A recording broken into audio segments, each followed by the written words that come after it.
표준 한국어로 올바른 문법과 자연스러운 억양으로 말하세요. 탑 1. 사과.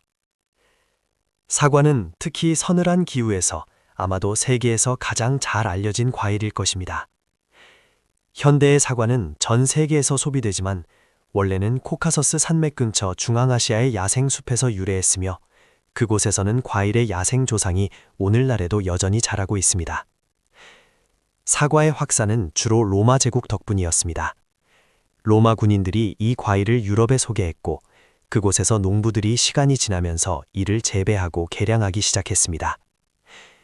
오늘날 우리가 식료품점에서 볼 수 있는 달콤하고 즙이 많은 사과는 작고 신맛이 났던 그들의 조상과는 매우 다릅니다. 그러한 변화는 수천 년 동안 농부들이 가장 좋은 표본을 선별하고 재배한 결과로 수천 가지의 다양한 현대 품종을 탄생시켰습니다. 각 품종은 특정 지역에서 잘 자라도록 육종되었거나 시장의 다양한 취향에 맞추기 위해 개발되었습니다. 표준 한국어로 올바른 문법과 자연스러운 억양으로 말하세요. 탑 2. 망고. 망고는 남아시아의 많은 지역에서 과일의 왕으로 불리며 인도, 파키스탄, 필리핀의 국화이기도 합니다. 원래 인도와 미얀마의 히말라야 산맥 기슭이 원산지인 망고는 4,000년 이상 재배되어 왔으며 불교 역사와 무굴 제국 곳곳에 등장합니다. 불교에서 망고 숲은 명상을 위한 인기 있는 장소였습니다. 부처님은 일부에서 망고나무라고 믿는 나무 아래서 태어났다고 전해집니다. 인도의 크리미안 알폰소나 태국의 섬유질이 많은 남동마이와 같이 수백 가지 품종이 있습니다. 포르투갈 무역상들은 망고를 아프리카와 브라질로 퍼뜨렸습니다. 인도 한 곳에만 전 세계 나머지 지역을 합친 것보다 더 많은 종류의 망고가 존재하며 그 맛은 테레빈유 향부터 꿀맛까지 다양합니다. 표준 한국어로 올바른 문법과 자연스러운 억양으로 말하세요. 탑 3. 석류. 석류는 지구상에서 가장 오래된 재배과일 중 하나로 현재의 이란과 아프가니스탄 지역에서 5,000년 전까지 거슬러 올라가는 농경의 증거가 있습니다. 석류는 고대 페르시아인, 그리스인, 로마인들에게 매우 귀하게 여겨졌습니다. 유대교에서 석류는 의로움의 상징이며 그 씨앗의 개수는 전통적으로 토라의 계명수와 같은 613개로 생각됩니다. 불교에서는 복숭아, 유자와 함께 세 가지 축복받은 과일 중 하나입니다. 중세 기독교 미술에서 석류는 부활과 교회의 일치를 상징했습니다. 또한 항산화 성분이 풍부하여 심장과 장 건강에도 매우 좋습니다. 표준 한국어로 올바른 문법과 자연스러운 억양으로 말하세요. 탑 4. 파인애플. 파인애플은 남아메리카가 원산지로 초기 유럽인들이 소나무 열매, 솔방울과 닮았다고 해서 이름을 붙였습니다. 17세기와 18세기 영국에서 파인애플 한 알은 오늘날의 가치로 8,000달러에 달하는 비용이 들기도 했습니다. 이러한 집착이 너무 심해져서 사람들은 단지 액세서리처럼 들고 다니거나 파티 테이블에 올려두기 위해 하룻밤 동안 파인애플을 빌리기도 했습니다. 주최자들은 기본적으로 자신이 얼마나 많은 것을 낭비할 여유가 있는지를 과시하기 위한 수단으로 과일이 썩기 시작할 때까지 그대로 두곤 했습니다. 파인애플에는 단백질을 문자 그대로 분해하는 브로멜라인이라는 효소가 들어있는데 이것이 신선한 파인애플을 먹은 후 혀가 얼얼한 느낌을 받는 이유입니다. 표준 한국어로 올바른 문법과 자연스러운 억양으로 말하세요. 탑 5. 키위. 키위는 사실 중국이 원산지로 그곳에서는 차이니스 구즈베리라고 불리며 식품과 약재로 모두 사용되었습니다. 뉴질랜드 농부들이 1900년대 초에 씨앗을 들여와 오늘날 우리가 아는 품종을 개발했고 마케팅 효과를 높이기 위해 키위 새의 이름을 따서 키위라고 다시 이름 붙였습니다. 키위는 엄밀히 말해 실제로 먹을 수 있는 보풀이 있는 껍질과 밝고 화려한 속을 가진 베리류입니다. 대부분의 사람들에게 초록색 키위가 익숙하지만 골드 키위와 레드 키위 품종도 있습니다. 골드 키위는 매끈한 껍질에 맛이 더 달콤하고 레드 키위는 희귀하며 속 모양이 멋진 패턴을 띠고 있습니다. 키위에는 액티니딘이라는 천연 효소가 들어있어 몸속의 단백질 분해를 돕고 소화를 원활하게 해줄 수 있습니다. 표준 한국어로 올바른 문법과 자연스러운 억양으로 말하세요. 탑 6. 오렌지. 우리가 아는 오렌지는 야생에 존재하지 않습니다. 그것은 아마도 포멜로와 만다린의 교배종으로 남중국에서 수세기에 걸친 재배를 통해 만들어진 하이브리드입니다. 오렌지라는 단어는 오렌지 나무를 뜻하는 산스크리트어 나랑가에서 유래했으며 페르시아와 아랍어를 거쳐 고대 프랑스어의 오랑주가 되었습니다. 영어를 사용하는 사람들은 1500년대 초반까지 주황색을 오렌지색이라고 부르지 않았으며 그 전에는 이 색상을 황적색으로 묘사했습니다. 가장 인기 있는 식용 품종인 네이블 오렌지는 접목을 통해서만 번식할 수 있기 때문에 모두 유전적으로 동일합니다.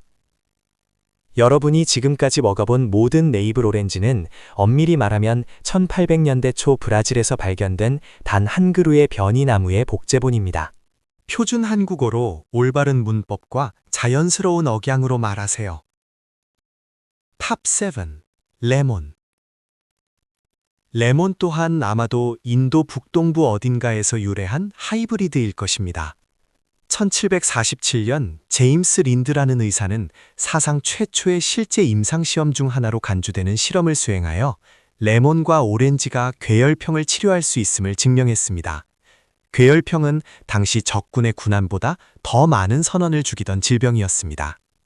또한 레몬은 산성 성분이 열을 받으면 눈에 보이게 변하기 때문에 고대 로마와 이집트 시대부터 비밀 메시지를 위한 투명 잉크로 사용되어 왔습니다.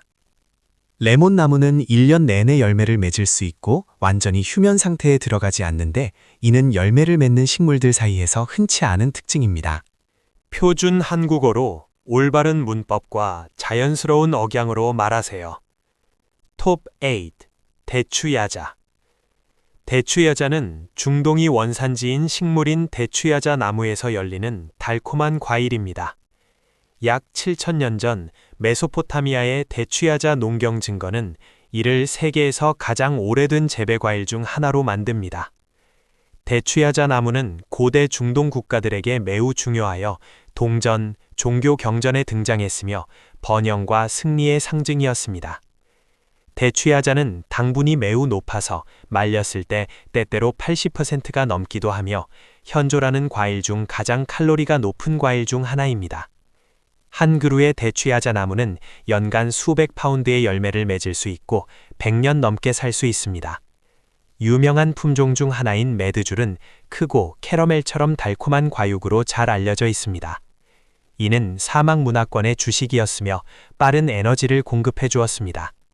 2005년 과학자들은 이스라엘 마사다 발굴 중 약 2000년 된 유대 대추야자 씨앗을 발견했는데 그것이 실제로 싹을 틔웠습니다.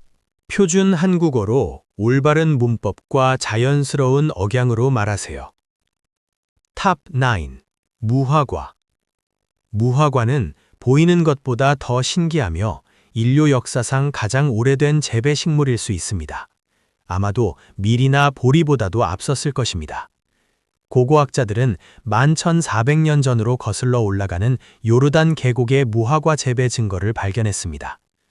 무화과는 엄밀히 말해 전통적인 의미의 과일이 아닙니다. 그것은 은화과라고 불리는 뒤집힌 꽃이며 내부의 아삭거리는 부분들이 실제 꽃입니다. 무화과는 작은 구멍을 통해 안으로 기어 들어가는 아주 작은 말벌에 의해 수정되는데 말벌은 꽃을 수정시키고 알을 낳은 뒤 대개 그 안에서 죽습니다. 암컷 말벌들은 밖으로 씹어서 나갑니다. 그러면 무화과는 말벌을 완전히 소화시키는 효소를 만들어내므로 여러분이 말벌의 사체를 먹는 것은 아닙니다. 어차피 대부분의 상업용 무화과는 자가 수정이 가능하여 말벌을 전혀 필요로 하지 않습니다. 표준 한국어로 올바른 문법, 그리고 자연스러운 억양으로 말하세요. 탑 10. 용과. 피타야로도 알려진 용과는 사실 선인장에서 자라며 중앙아메리카가 원산지입니다. 이는 1800년대 초 프랑스 식민주의자들에 의해 동남아시아로 전해졌습니다. 그 이후로 밝은 색상과 상쾌한 맛 덕분에 스무디, 스무디볼, 음료 장식용으로 전 세계적으로 인기를 얻게 되었습니다. 베트남은 현재 전 세계 용과의 대다수를 생산하고 있는데 비록 용과가 그곳의 자생식물은 전혀 아니지만 말입니다. 표준 한국어로 올바른 문법과 자연스러운 억양으로 말하세요. 탑 11. 불수감. 불수감은 둥근 열매 형태 대신 손가락 모양의 분절이 발달하도록 변이된 기이한 모습의 감귤류 과일입니다. 아시아에서 유래했으며 열매가 기도하거나 공양하는 손을 닮았다고 해서 이런 이름이 붙여졌습니다. 동아시아 문화권에서 불수감은 복숭아, 석류와 함께 세 가지 행운의 과일 중 하나입니다. 과즙도 없고 과육이나 씨앗도 전혀 없어서 다른 감귤류처럼 먹을 수는 없습니다. 주로 향기와 그것이 상징하는 가치 때문에 귀하게 여겨집니다. 어떤 사람들은 천연 방향제로 방에 두기도 하며 중국에서는 종종 행운을 비는 선물로 주어집니다. 표준 한국어로 올바른 문법과 자연스러운 억양으로 말하세요. 탑 12. 자부티카바. 브라질 포도나무라고도 불리는 자부티카바는 브라질과 볼리비아의 대서양 연안숲이 원산지입니다. 이 과일은 대부분의 과일처럼 작은 줄기에 달리는 대신 줄기와 주요 가지에서 직접 튀어나와 자랍니다. 열매 맛은 순한 포도나 머스카딘 포도와 비슷하며 깨물면 톡 터지는 두꺼운 껍질을 가지고 있습니다. 수확 후 3, 4일 이내에 빠르게 상하기 때문에 신선한 상태로 수출되는 경우는 거의 없으며 브라질 밖에서는 거의 알려져 있지 않습니다. 현지인들은 나무로 걸어가서 나무 껍질에서 직접 따먹습니다. 자부티카바로 만든 와인과 술은 브라질에서 매우 인기가 높습니다. 어떤 나무는 열매를 맺기까지 8에서 15년이 걸릴 수도 있는데 이것이 대규모 상업 농장보다는 주로 가정 정원에서 재배되는 이유 중 하나입니다. 브라질 사람들은 잼, 젤리, 식초, 심지어 자부티카바 아이스크림도 만듭니다. 표준 한국어로 올바른 문법과 자연스러운 억양으로 말하세요. 탑 13. 구아바. 구아바는 멕시코와 중앙아메리카가 원산지이며 16세기와 17세기에 스페인과 포르투갈 식민주의자들에 의해 열대지방 전역으로 퍼졌습니다. 껍질을 포함해 과일 전체를 먹을 수 있으며 품종에 따라 과육은 흰색, 노란색, 분홍색 또는 짙은 빨간색일 수 있습니다. 구아바는 오렌지보다 비타민C가 더 많고 토마토보다 라이코펜이 더 많으며 바나나보다 칼륨이 더 많이 들어 있습니다. 브라질에서 고이아바다라고 불리는 구아바 페이스트는 치즈와 함께 먹는데 이 조합은 로미오와 줄리엣이라 불리며 브라질에서 가장 인기 있는 디저트 중 하나입니다. 표준 한국어로 올바른 문법과 자연스러운 억양으로 말하세요. 톱 14. 두리안. 두리안은 동남아시아의 거대하고 가시 돋친 과일로 과일의 왕이라는 별명으로 유명합니다. 매우 크고 가시가 많은 껍질로 덮여 있습니다. 냄새가 너무 강렬해서 싱가포르를 비롯한 여러 국가의 대중교통과 호텔에서는 반입이 금지되어 있습니다. 어떤 두리안은 무게가 7, 8kg에 달해 나무에서 열리는 과일 중 가장 큰 것 중 하나입니다. 안에는 커스터드 같은 과육이 달콤하고 풍부한 맛을 냅니다. 동남아시아 사람들은 두리안 찰밥이나 아이스크림 같은 디저트에 이를 사용합니다. 특정 품종, 특히 무상킹은 매우 높은 가격에 팔리며 아시아 일부 지역에서는 사치스러운 과일로 간주됩니다. 두리안은 아시아 일부 지역에서 케이크, 페이스트리, 사탕, 심지어 피자나 호거에도 들어갑니다. 표준 한국어로 올바른 문법과 자연스러운 억양으로 말하세요. 탑 15. 포도. 포도는 수천 년 전 지중해 연안에서 처음 재배되었을 가능성이 높으며 세계적으로 경제적 가치가 가장 높은 과일 중 하나입니다. 식용포도는 크고 아삭하며 거의 느껴지지 않을 정도로 얇은 껍질을 가지고 있어 먹기 편하게 육종되었습니다. 와인용 포도는 더 작고 달콤하며 와인의 색상을 입히고 드라이하고 톡 쏘는 느낌을 주기 위해 더 두꺼운 껍질과 씨앗을 가지고 있습니다. 전 세계적으로 알려진 포도 품종은 10,000가지가 넘지만 상업적으로 사용되는 것은 수십 가지에 불과합니다. 포도를 재배하는 관행을 포도 재배학, 비티컬처라고 하며 이는 경제 전체, 전쟁, 종교 및 문화를 형성해 왔습니다. 건포도는 단순히 말린 포도이지만 건조 과정에서 당분이 급격히 농축되어 신선한 포도보다 그람당 훨씬 더 많은 설탕을 함유하게 됩니다. 일본에서는 루비 로만과 같은 고급 포도가 온실에서 재배되어 한 송이에 수백 또는 수천 달러에 팔리기도 합니다. 이 과일은 패션 분야에서도 사용되는데 벤틀리나 스텔라 맥카트니와 같은 브랜드는 와인 제조 후 남은 줄기와 껍질로 포도 가죽을 만들기도 합니다. 표준 한국어로 올바른 문법과 자연스러운 억양으로 말하세요. 톱 16. 블랙 사포테. 블랙 사포테는 멕시코와 중앙아메리카가 원산지인 과일로 감과 친척 관계입니다. 사람들은 이를 초콜릿 푸딩 과일이라고 부르는데 익으면 초록색 껍질이 암갈색이나 검은색으로 변하고 안에 부드러운 과육이 풍부하고 달콤한 푸딩처럼 되기 때문입니다. 흥미롭게도 익기 전에는 밝은 초록색이며 맛이 너무 써서 필리핀 사람들은 실제로 물고기를 중독시키는 데 사용하기도 했습니다. 맛은 꽤 순하며 실제 초콜릿보다는 꿀이나 달콤한 호박에 더 가깝습니다. 겉모습이 그렇더라도 많은 사람이 이를 오렌지 주스나 우유와 섞어 먹습니다. 쉽게 멍이 들고 익은 후 유통기한이 매우 짧아 수출이 어렵기 때문에 북미나 유럽 시장에서는 거의 찾아볼 수 없습니다. 표준 한국어로 올바른 문법과 자연스러운 억양으로 말하세요. 탑 17. 바나나. 바나나는 세계에서 가장 많이 생산되고 거래되며 소비되는 과일 중 하나입니다. 1000가지가 넘는 품종이 있지만 가장 많이 거래되는 것은 캐번디시 바나나로 사실 씨앗으로 번식할 수 없습니다. 농부들은 기존 식물의 곁순에서 새로운 식물을 키워야 하며 이는 모든 바나나가 동일한 유전 구조를 가지고 있어 하나가 병들면 모두 사라질 수 있음을 의미합니다. 실제로 1900년대 중반에 곰팡이 질병으로 전멸한 그로 미셸 품종의 경우 이런 일이 일어난 적이 있습니다. 초기 야생 바나나는 크고 딱딱한 씨앗을 가지고 있었으며 식물학적 정의에 따르면 바나나는 엄밀히 말해 베리류입니다. 표준 한국어로 올바른 문법과 자연스러운 억양으로 말하세요. 탑 18. 살락. 살락은 젓갈색의 비늘 같은 껍질 때문에 뱀과일, 스네이크 프루트로 알려진 작은 열대과일입니다. 인도네시아의 자바와 수마트라가 원산지이며 서구 국가들에는 거의 알려져 있지 않습니다. 껍질은 쉽게 벗겨지며 사과와 배 사이의 질감을 가진 흰색 또는 노르스름한 분절이 나타나는데 맛은 품종에 따라 달콤함에서 산미까지 다양합니다.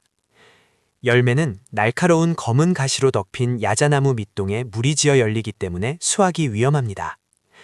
발리에서는 살락 발리라는 매우 귀한 품종이 생산되는데 약간의 꿀 같은 단맛이 나며 다른 종류보다 상당히 우수한 것으로 간주됩니다. 인도네시아 사람들은 칼륨과 펙틴이 풍부하여 뇌에 좋기 때문에 이를 기억력 과일이라고 부릅니다.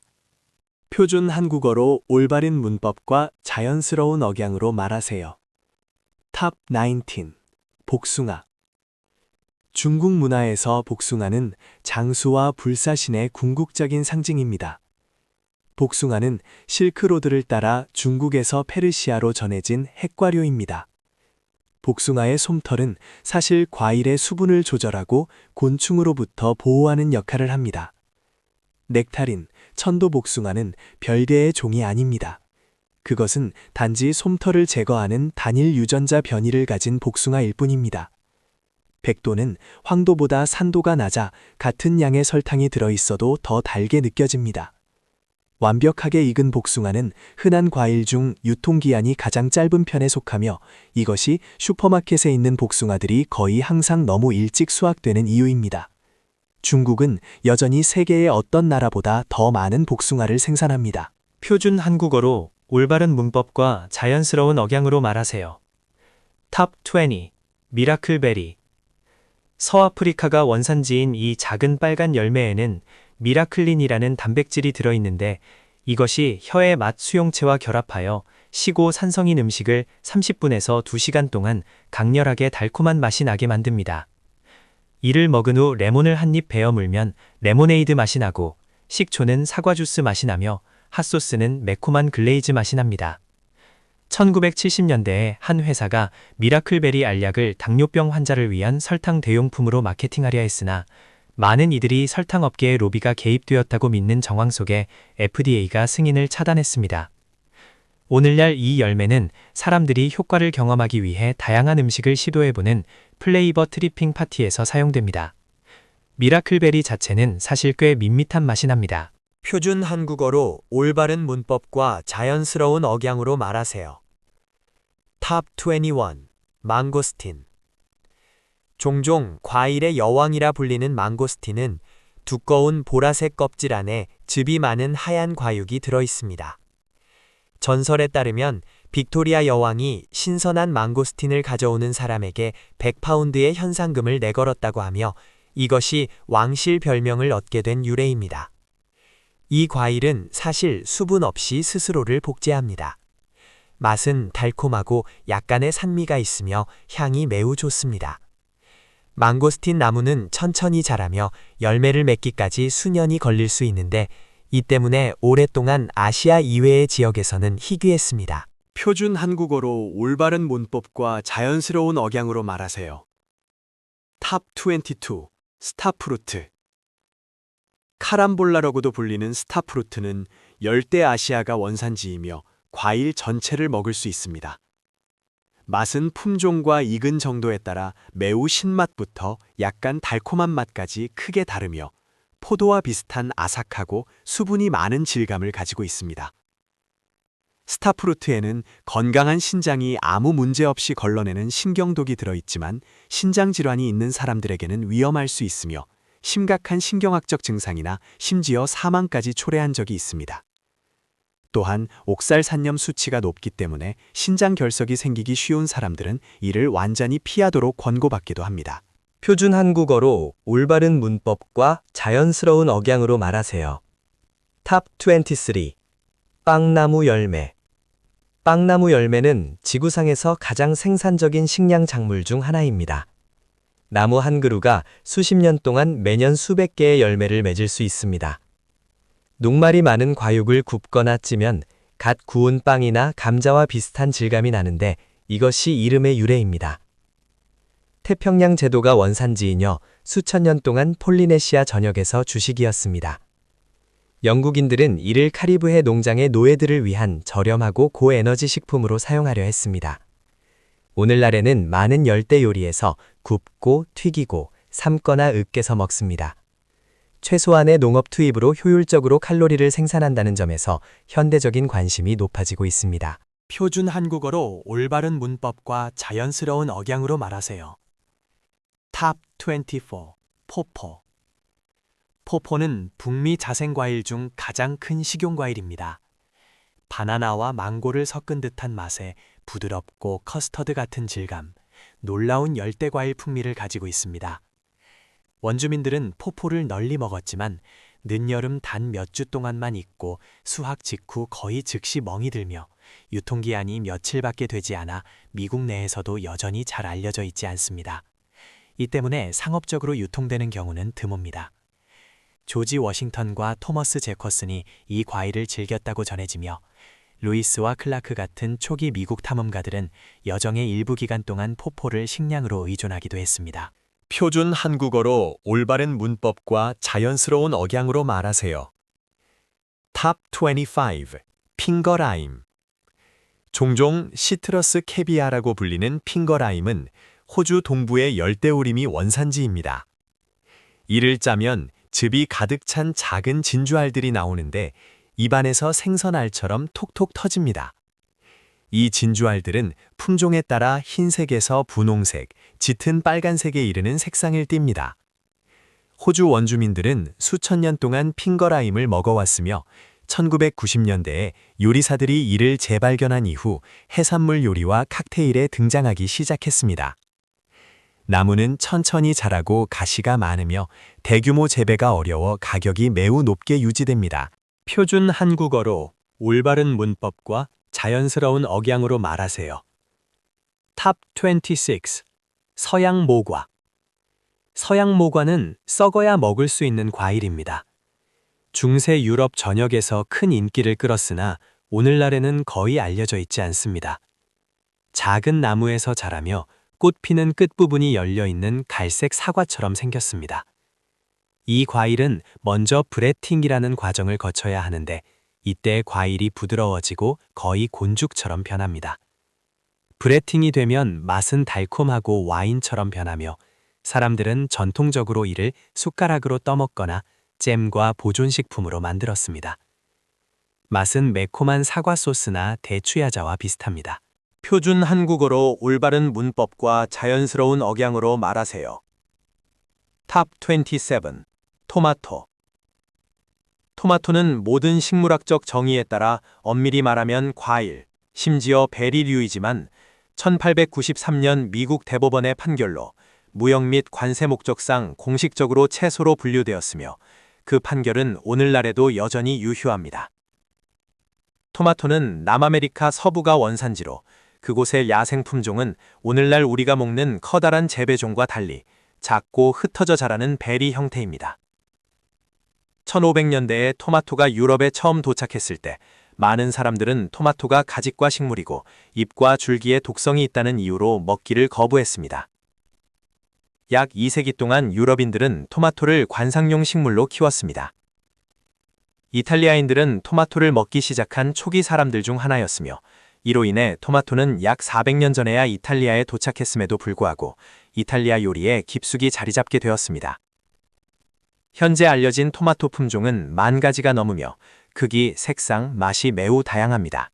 표준 한국어로 올바른 문법과 자연스러운 억양으로 말하세요. 탑 28. 수박. 아프리카가 원산지인 수박은 5,000년 이상 건조한 환경에서 수분 공급원으로 사용되었습니다. 고대 이집트의 무덤 벽화는 이 과일이 선택적 육종을 통해 둥근 야생 형태에서 친숙한 타원형 품종으로 변화하는 과정을 보여주었습니다. 야생 수박은 맛이 매우 썼으며 처음에는 풍미보다 수분 함량 때문에 가치가 높았고 건조한 지역에서 기본적으로 휴대용 수통 역할을 했습니다. 과일의 약 92%가 물이며 이것이 이름 워터멜론의 유래입니다. 현대의 씨 없는 수박은 2배체와 4배체 식물을 교배하여 생존 가능한 씨앗을 생산할 수 없는 3배체 후손을 만들므로써 생산됩니다. 표준 한국어로 올바른 문법과 자연스러운 억양으로 말하세요. 탑 29. 잭프루트. 잭프루트는 지구상 나무에서 열리는 과일 중 가장 크며 개별 과일의 무게는 보통 50에서 80파운드에 달하고 때로는 그 이상이 되기도 합니다. 방글라데시와 스리랑카의 국화이며 나무의 몸통과 주요 가지에서 직접 자랍니다. 익지 않은 잭프루트는 맛이 중립적이고 섬유질 질감을 가지고 있어 풍미를 놀라울 정도로 잘 흡수하기 때문에 채식 및 비건 요리에서 육류 대용품이 되었습니다. 요리에서 결대로 찢어 소스에 버무리면 풀드포크와 매우 비슷한 질감이 됩니다. 익으면 과일은 파인애플이나 바나나와 비슷하게 달콤하고 열대 과일 맛이 납니다. 껍질과 속의 라텍스 성분은 끈적임이 매우 강해 옷을 망치고 칼에 달라붙으므로 이를 손질하는 상인들은 항상 손과 칼날에 먼저 기름을 바릅니다. 이 수액은 유기농 무독성 접착제의 성분으로 연구되기도 합니다. 나무 한 그루에서 1년에 최대 200개의 과일을 수확할 수 있습니다. 이 이야기들이 주방에 있는 과일을 바라보는 방식을 바꾸어 놓았다면 구독과 좋아요를 부탁드립니다. 우리는 눈앞에 숨겨진 역사를 파헤치고 있습니다. 우리가 미래를 키워나갈 수 있도록 도와주세요. 곧 다음 지식의 보물 창고가 열립니다.